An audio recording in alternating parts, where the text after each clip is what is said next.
William Shakespeare के द्वारा लिखी गई वो कहानी जिसने दुनिया के हर उम्र के लोगों को अपनी तरफ आकर्षित किया।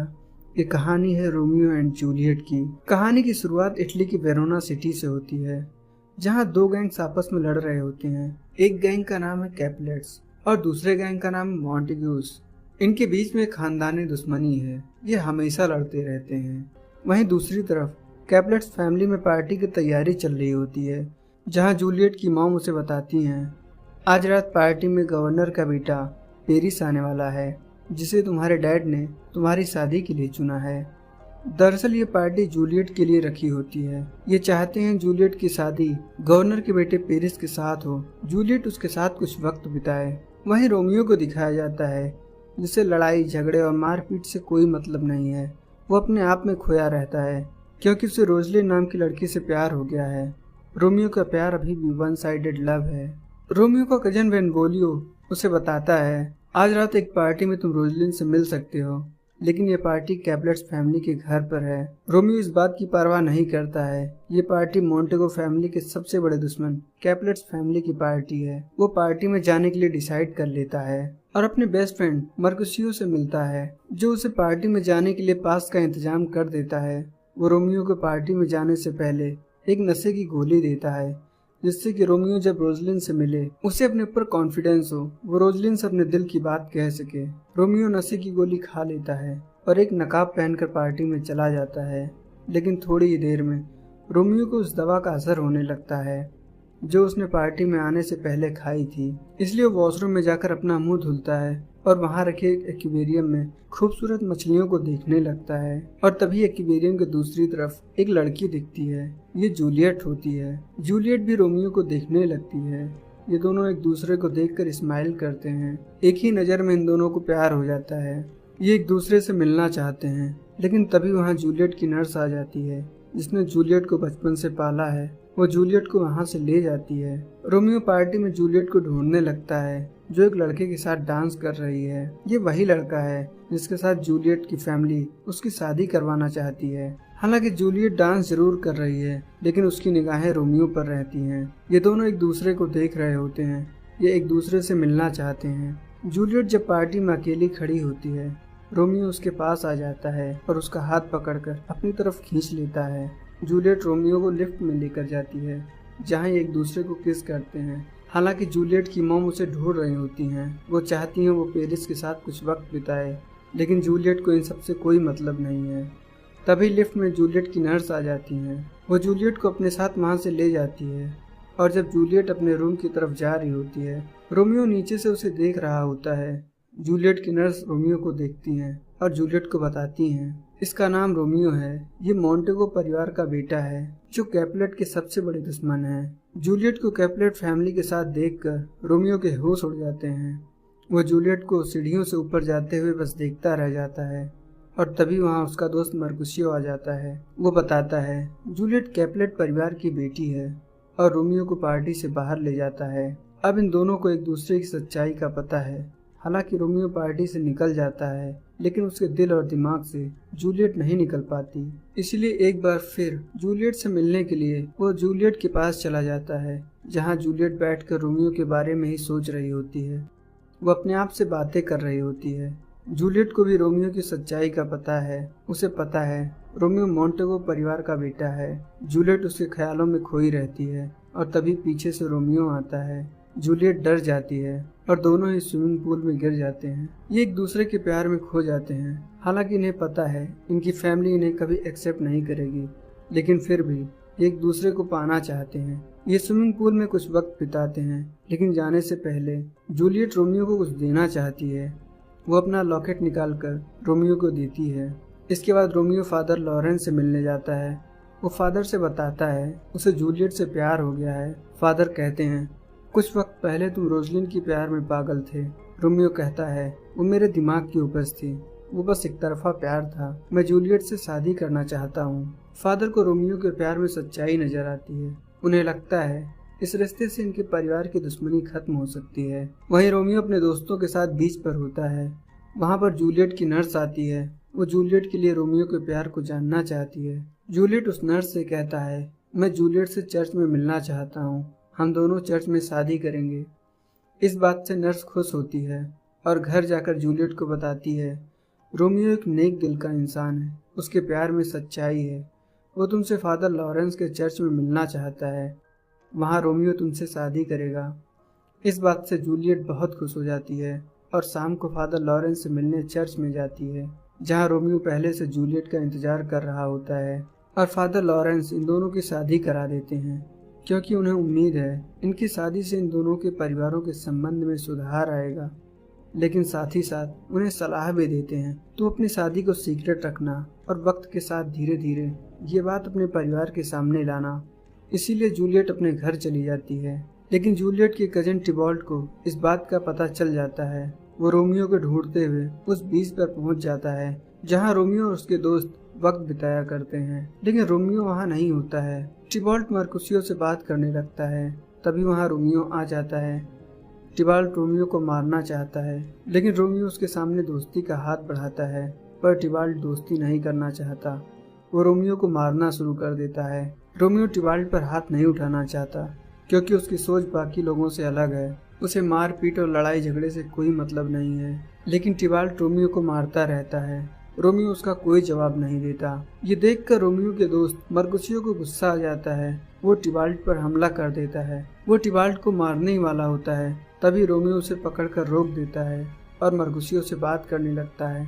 तभी टिबॉल्ट रोमियो पर जानलेवा हमला करता है, लेकिन मरकुसियो रोमियो को धक्का देकर वो हमला अपने ऊपर ले लेता है और मरकुसियो बुरी तरह से घायल हो जाता है। टिबॉल्ट और उसके साथी वहां से भाग जाते हैं। मरकुसियो अपनी जिंदगी की आखिरी सांसें ले रहा है और मरने से पहले दोनों परिवारों को अपनी बद्दुआएं देता है। मरकुसियो रोमियो की बाहों में अपना दम तोड़ देता है। रोमियो इस बात से पूरी तरह टूट जाता है और गुस्से में आकर टिबॉल्ट का पीछा करता है और उसे गोली मार देता है। लेकिन कुछ ही देर में रोमियो को एहसास होता है उसने ये क्या कर दिया। वो रोमियो जो कभी किसी पर हाथ नहीं उठाता था, आज उसने जूलियट की कजन का खून कर दिया है।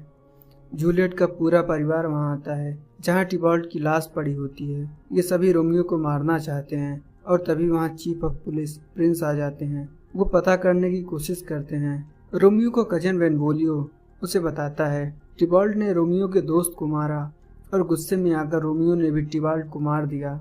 कैप्टन प्रिंस वह अनाउंस करते हैं रोमियो को तड़ी पार किया जाता है और शहर में देखते उसे गोली मार दिया जाए। रोमियो चर्च के बाहर फादर लॉरेंस के पास छिपा होता है। वो फादर से बताता है मुझे शहर से निकाल दिया गया है। फादर कहते हैं इस वक्त तुम्हें शहर से दूर चले जाना चाहिए और जब शहर के हालात कुछ ठीक हों तुम जूलियट को अपने साथ लेकर हमेशा के लिए यहाँ से दूर चले जाना।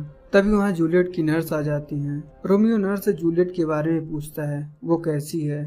मैंने उसके कजन का खून कर दिया, वो मेरे बारे में क्या सोच रही है। नर्स रोमियो को एक रिंग देती है और बताती है जूलियट तुमसे मिलना चाहती है, वो इस शादी को पूरा करना चाहती है। रोमियो जूलियट से मिलने के लिए वहां से निकल जाता है और बालकनी से चढ़कर जूलियट के पास पहुंच जाता है। हालांकि रोमियो ने जूलियट के कजन का खून किया है, लेकिन वो जानती है रोमियो ऐसा इंसान नहीं है। जूलियट जब रोमियो को देखती है वो रोमियो को अपने गले से लगा लेती है। ये दोनों पूरी रात एक दूसरे के साथ ही रहते हैं। इन्हें इस बात का कोई परवाह नहीं इनके साथ क्या होने वाला है। ये दोनों अपना वक्त एक साथ गुजारना चाहते हैं। लेकिन सुबह जब जूलियट की मॉम जूलियट को जगाने के लिए उसके रूम में आती हैं, रोमियो को वहां से जाना पड़ता है। जूलियट की मॉम जूलियट को बताती हैं तुम्हारे डैड ने तुम्हारी शादी पेरिस के साथ तय कर दी है और कल यानी थर्सडे को तुम दोनों की शादी फादर लॉरेंस के चर्च में होगी। इस बात से जूलियट पूरी तरह से परेशान हो जाती है। वो अपने डैड से रिक्वेस्ट करती है वो पेरिस से शादी नहीं कर सकती, लेकिन जूलियट के डैड को इस बात से गुस्सा आ जाता है। वो कहते हैं तुम चाहो या ना चाहो तुम्हें ये शादी करनी ही पड़ेगी, तुम्हें ये शादी कल ही करनी है। जूलियट अपने मॉम से कहती है क्या आप इस शादी को 1 महीने के लिए रोक नहीं सकती। उसकी मॉम कहती है मैं चाह कर भी कुछ नहीं कर सकती और जूलियट इस बात से रोने लगती है। वो पूरी तरह से परेशान हो जाती है। उसे कुछ भी समझ नहीं आ रहा होता है। वो फादर लॉरेंस से मिलने के लिए चर्च जाती है। वहीं रोमियो का गन रखा होता है। वो अपने सिर पर लगा लेती है और फादर से कहती है मैं अपनी जान दे दूंगी। फादर उसे समझाते हैं मेरे पास एक आइडिया है जिससे तुम और रोमियो हमेशा के लिए एक हो सकते हो। वो जूलियट को बताते हैं मेरे पास एक पॉइजन है, तुम इसे रात को सोने से पहले पीकर सो जाना। सुबह जब लोग तुम्हारे कमरे में आएंगे सबको लगेगा तुम मर चुकी हो, लेकिन तुम गहरी नींद में रहोगी और 24 घंटे के बाद तुम्हारी नींद खुल जाएगी। इस बीच मैं रोमियो को एक लेटर भेज दूंगा और जब तुम्हें दफनाने के लिए चर्च में रखा जाएगा, रोमियो तुम्हें यहाँ से हमेशा के लिए कहीं दूर ले जाएगा। जूलियट फादर से पॉइजन की शीशी लेकर घर चली जाती है। अब उसके पास रोमियो से मिलने की उम्मीद है। घर पहुंचकर फादर लॉरेंस ने जैसा कहा होता है, जूलियट रात को सोने से पहले जहर पी लेती है और सुबह जूलियट की फैमिली को लगता है जूलियट मर चुकी है। वो जूलियट के अंतिम दर्शन के लिए जूलियट की बॉडी को चर्च ले जाते हैं, जहां रोमियो का एक दोस्त भी आता है और उसे भी यही लगता है जूलियट मर चुकी है।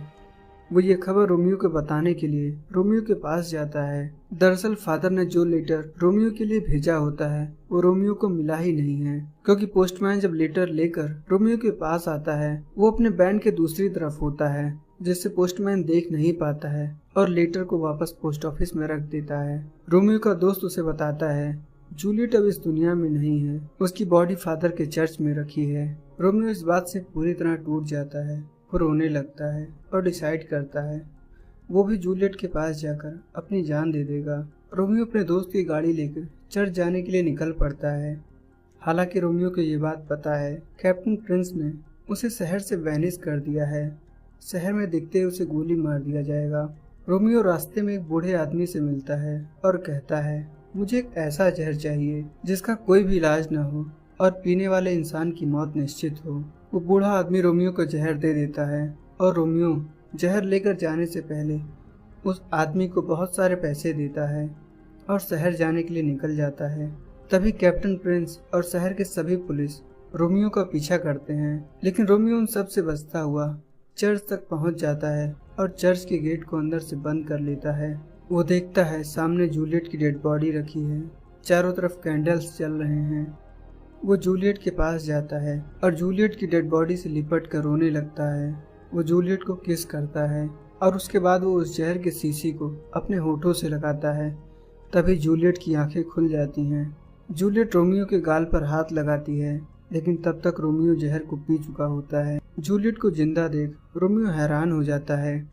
इससे पहले कि वो कुछ बोल पाता, जूलियट उसके हाथ में जहर की शीशी को देखकर समझ जाती है। वो कहती है तुमने सारा जहर पी लिया। वो रोमियो के होठों पर किस करती है ताकि उसके होठों पर जो जहर लगा है वो खुद के लिए पीना चाहती है। वो भी रोमियो के साथ मर जाना चाहती है, लेकिन ऐसा कुछ भी नहीं होता। रोमियो जूलियट की बाहों में अपना दम तोड़ देता है और जूलियट की आंखों से आंसू निकलने लगते हैं। जूलियट को कुछ समझ नहीं आता उसे क्या करना चाहिए और तभी उसे रोमियो के पास गन दिखती है। वो उस गन से अपने आप को शूट कर लेती है और इस तरह से रोमियो और जूलियट जो जीते जी इस दुनिया की वजह से कभी एक नहीं हो पाए, मरकर अपनी अलग दुनिया में चले जाते हैं, जहां उन्हें इस दुनिया का कोई भी इंसान एक होने से नहीं रोक सकता है। तो ये थी रोमियो और जूलियट के प्यार की सच्ची और अनूठी दास्तान। ये कहानी उन चुनिंदा कहानियों में से एक है जो इस दुनिया में प्यार करने वालों के लिए अनमोल रत्न है। ये कहानी आज भी कोई सुनता है उसकी आंखों में नमी आ जाती है। तो आप भी हमें कमेंट करके ज़रूर बताएं आपको ये कहानी कैसी लगी। अगर आप हमारे चैनल पर नए हैं, चैनल को सब्सक्राइब कर बेल आइकन को दबाना ना भूलें। Thanks for